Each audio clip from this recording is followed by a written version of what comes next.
I want to tell what I have learned from philanthropy and which has affected me personally in my real life. And that made me to write all my experiences in 3 non-fiction books, that is Wise and Otherwise. I say that I am good in my work, otherwise I really do not know what is the outside world. And second one is The Old Man and His God, that I discovered my country only through poor people. Otherwise I did not know. I knew my country has so many states or different languages, different food patterns, all those things. But I really realized what India is only through my work, and that is through poor people. They taught me great lessons. That is Old Man and His God. Third one is how I taught my grandmother to read. That is my personal thing. My grandmother was illiterate, and at the age of 62 she started learning, and that gave me a motivation in life that if you want to achieve anything in life, age is no bar, it's your mindset. Some of them I want to talk today, that what philanthropy taught me and which changed my mindset. I was a full-fledged professor in Bangalore University in computer science, and things were right on my side. My husband was doing very well in his business, and one day my daughter, that time she was 15 years old, she used to read for a blind child. She was a scriber. There was a blind boy, and she used to write on his behalf in the examination. She was a scriber. And she came and told me that boy by the name of Anand Shah, he wants to join St. Stephen's College in Delhi. It is a very prestigious and expensive college. Being bright, he would have got seat, but being poor, it was difficult for him to maintain. I was very busy as head of the department in Bangalore. In the Indian universities, when you're head of the department, you do administration as well as academic both. So I was very busy in setting up the question paper, because that's a big thing in India, and number of students will not be like 20, 30, we have thousands of students, so you have to have the secrecy, and all those papers should be kept inside, etc. So I was so much worried about the examination, so I told my daughter, oh, you can sponsor or something, and she told me, where do I have money, because you don't give any pocket money, and you whatever we want you buy, you don't even give 10 rupee or a dollar in my hand, and how can I sponsor?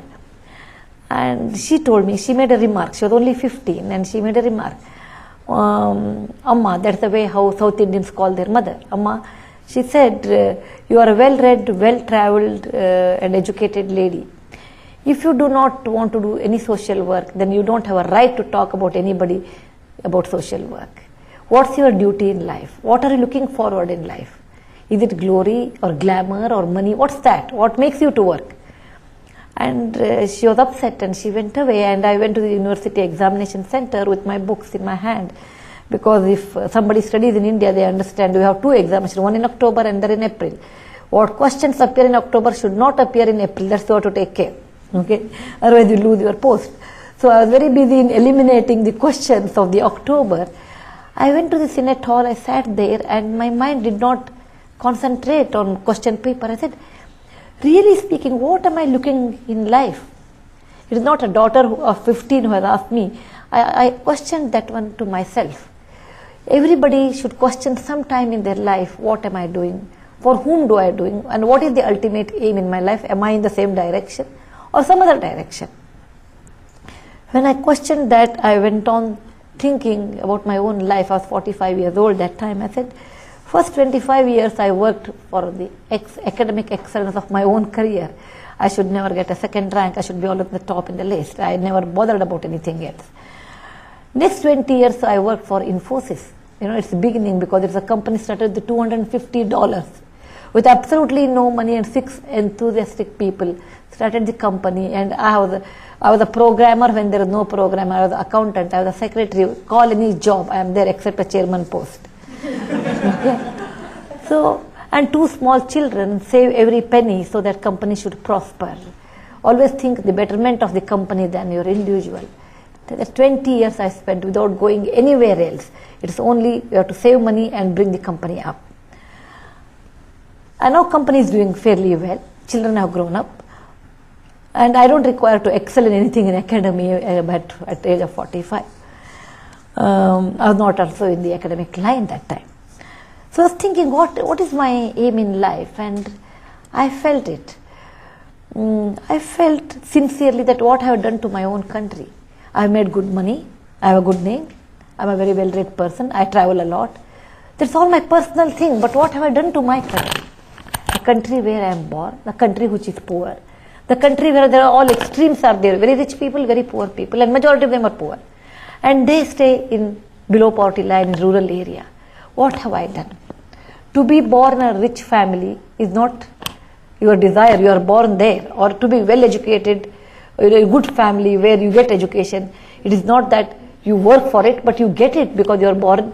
I was born in a family of professors. My father was a professor and a doctor. He helped, he was encouraged all the time that you should study well. I was not from a rich family, but extremely academic oriented family. But someone who has a better quality than me is born, after that unknown line of the poverty line. And that person, what is his or her fault? Why that person has to be born there and lose all the opportunity just because someone is poor? I went on thinking about that next 8 days. Then I decided, if God is kind to me and gives me good health, I will not work for Infosys, I will not work for my children, I will not work for myself.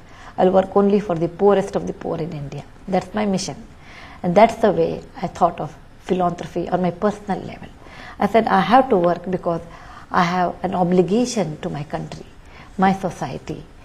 And I'm not in any dilemma, or I am not in that hypothetical assumption that I will eliminate poverty. No, I don't have, because there are many reasons why people are poor. There are many reasons why people do not want to get out of it. There are many reasons why it continues. In my lifetime, what I can do to reduce the suffering of at least some section of the society, I think that's enough for me. I don't want any reward or award or fame in that. Rewards and awards came accidentally with the work, but that was never my aim. My aim was that I must help people because it's my sheer duty, nothing else. It is nothing great. I'm doing anything extraordinary. It has to be done that way. I did not know a word how to start philanthropy, what to talk to when the clients come. Our clients are not intelligent. They are intelligent, but they are not rich people. They are poor. That's why then they come to us. They come and sit in front of us. And in 15 minutes in an interview, I must decide the person is telling lie. I'm talking about my experiences in India. They are different in US. They are different in different countries. My experiences in my country. People may tell lie. People may tell truth. They may manipulate the words. I do not know.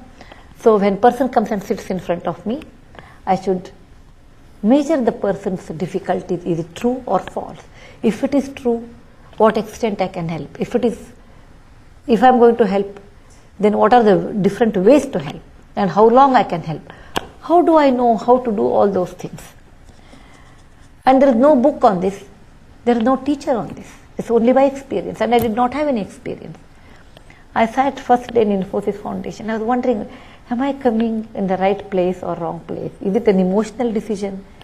Because I resigned my post as head of the Department of Computer Science. I became only a mere lecturer, and that is through 3 hours a week, 1 credit, 3 credit course.